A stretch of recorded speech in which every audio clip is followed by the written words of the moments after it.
Vitaly Zdorovetski, a famous YouTuber known for streaking at the World Cup final back in 2014 and even the quarterfinal back in 2022, has previously served jail time. He was arrested in the first streaking incident in 2014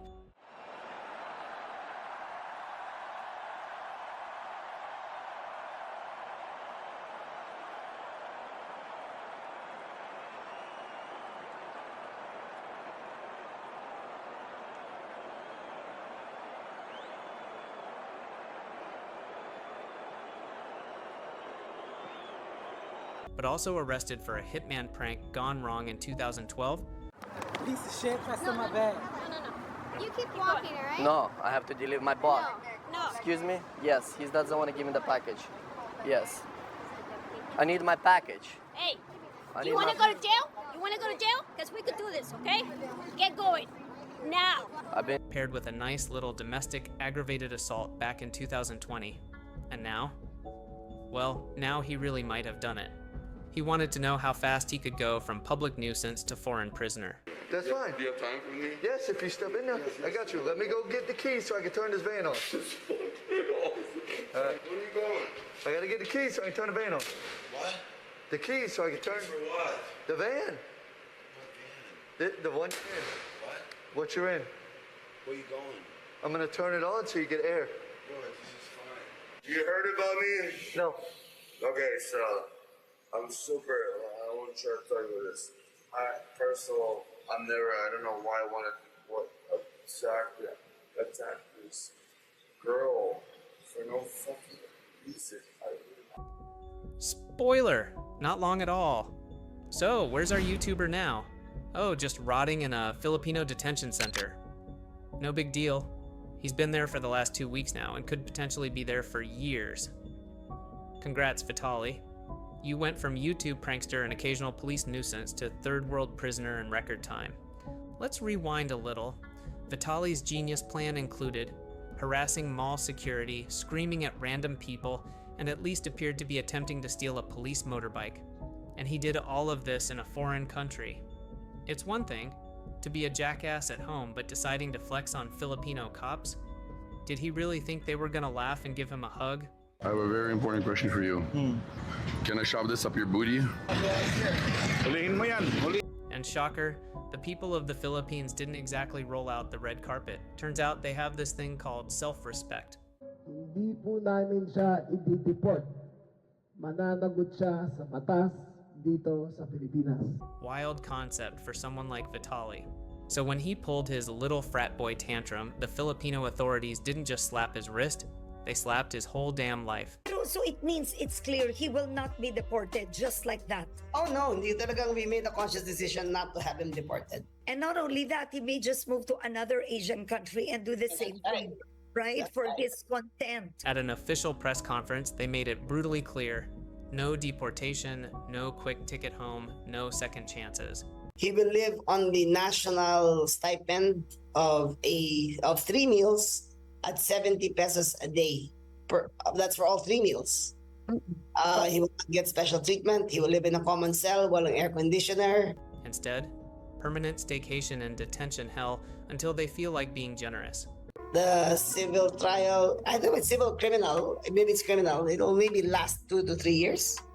Then the minimum charge, I think, will be 5 years per guilty verdict. Which could be never, or at the very least years from now. Welcome to Vitaly's new daily routine. 3 meals a day, all of which together cost less than your average Starbucks order. 0 phones, 0 vlogging, and 0 YouTube videos, which is too bad he likely won't get to see this video for years. I'd like him to answer me when I ask, what the hell were you thinking? And another part of the daily routine, sharing a stinking, overcrowded, sweaty cell with 30 other angry dudes. Now let's talk about the facility itself. Imagine a porta potty left in the sun for a month. Then throw in some rats, roaches, and like 50 dudes shoved in like sardines. Basically, a porta potty sardine can. This is the life that Vitaly's living now. Hope you got your shots. Oh wait, you probably didn't. You were too busy cooking cheeseburgers at McDonald's and yelling toilet, toilet at strangers. Follow me. I need toilet, toilet, toilet. Toilet, please, toilet. Toilet, please. I'm about to take a shit. Ay, caca. Caca. No. This is not how you make the burger. Show me how you do it. And here's where it gets even better. The president of the Philippines, Bongbong Marcos himself, had to step in. I'm gonna fucking rob you. He even posted about it on his own YouTube. Think about it. You clowned so hard that the actual president had to pause running an entire nation to say, "Get this moron out of here." That's the international relations equivalent of your mom dragging you out of Chuck E. Cheese by the ear. Meanwhile, back at the prison, no one's telling Vitaly when he's leaving. No one's giving him a lawyer. No one's even pretending to care. In a leaked video interview with a guy who survived the same Filipino prison Vitaly's in, said he spent weeks locked inside a 3-foot-high cage. No food, rusty water, rats bigger than your dog. And if you get sick, too bad. Guess you better hope you're tight with Jesus. I'm in the VIWF, the Bureau of Immigration Detention Centre, Warden's Detention Centre. You've been here for how long? 4.5 months. 4.5 months. And the crime you committed to be in here? Overstayed. Overstayed visa. Yes, sir. Okay. And what's the general timeline for someone to be in here just for simple overstay? Minimum of 6 months and usually around the 2-year mark. 2-year mark for overstay? Yeah. Okay. Now obviously I did have to redact his identity, but he says here that it's a 6-month minimum and that the average time to stay there is 2 years. There is no charges to fight. I mean, it's just you're automatically convicted. And so that's just normal processing time. Could be 1 year or more. Well, it can be 10 years. I mean, there's no set time. This is just the way it is. And you know of the medical treatment here. What is the medical treatment here? Absolutely none. I haven't seen a doctor since I've been here. When you leave here, everything has to be, you have to have the money yourself, otherwise you don't go, they won't take you. And if you become ill or something like that, basically, what will happen if they're not supplying anything? You die, I'd say. You die. They're shed on top of the hill. Yep. Is it sealed off? Like it can he had to move out. The rats were getting too bad in there, and then they started killing the rats, and then the rats all died, and the place absolutely stunk. So he did manage to move out of there into another area, another medical section. And what did he actually die of? He died of pneumonia. Pneumonia? Yeah. Okay, he had that when he came in, did he? No, it's something you get when you've got no clothes and you get cold water thrown on you on a regular basis with no clothes.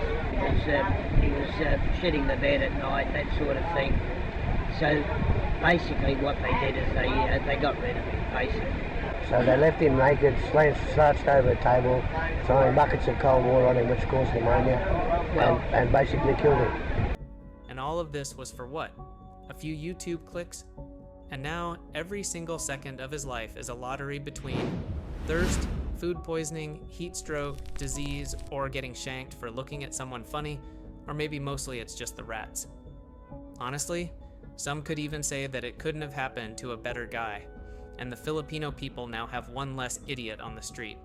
They're chilling, sipping tea, and Vitaly is likely sharing his bed with 2 to 3 other guys kicking himself for taking his antics a little too far. Again, moral of the story, eventually your luck runs out, and if you're gonna act like a clown, you better be ready for the circus you created. Subscribe to hear more cautionary tales about idiots who think the world is their playground until they get put in timeout. Plus, all the latest celebrity gossip and breaking news.